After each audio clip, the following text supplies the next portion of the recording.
Le 11 mars 2011, une vague immense déferla sur les côtes du Japon. Le nombre de morts et disparus du tsunami a été estimé à plus de 18 000 personnes selon les services de police japonais. C'est une onde progressive immense qui est à l'origine de l'hécatombe. Serions-nous capables d'éviter une telle tragédie en comprenant mieux l'environnement qui nous entoure et les forces qui la régissent?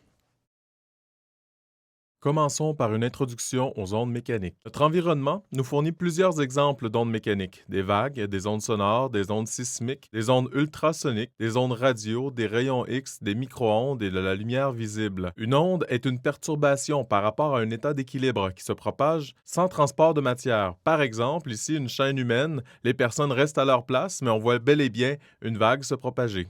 Considérons un élément de la corde. Elle ne se déplace pas avec l'onde. Elle oscille toutefois autour de sa position d'équilibre. Un peu comme le mouvement d'une bouée qui monte de haut en bas, la direction de la vague, elle, va être horizontale. Les ondes sont caractérisées selon qu'elles ont besoin ou non d'une substance pour se propager.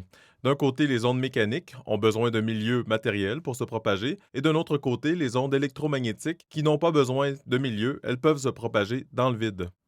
Si on a un déplacement des particules perpendiculaire à la direction de propagation de l'onde, on appelle cela une onde transversale. Si le déplacement des particules est parallèle à la direction de propagation de l'onde, on appelle une onde longitudinale.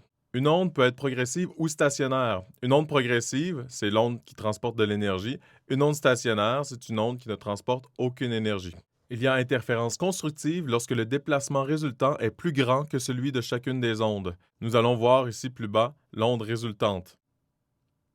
Il y a interférence destructive lorsque le déplacement résultant est plus petit que celui de chacune des ondes. La vitesse de propagation de l'onde ne dépend que des propriétés du milieu de propagation. Nous aurons ainsi besoin de la force de tension dans la corde, de la densité linéique de la corde pour déterminer la vitesse d'une onde dans une corde.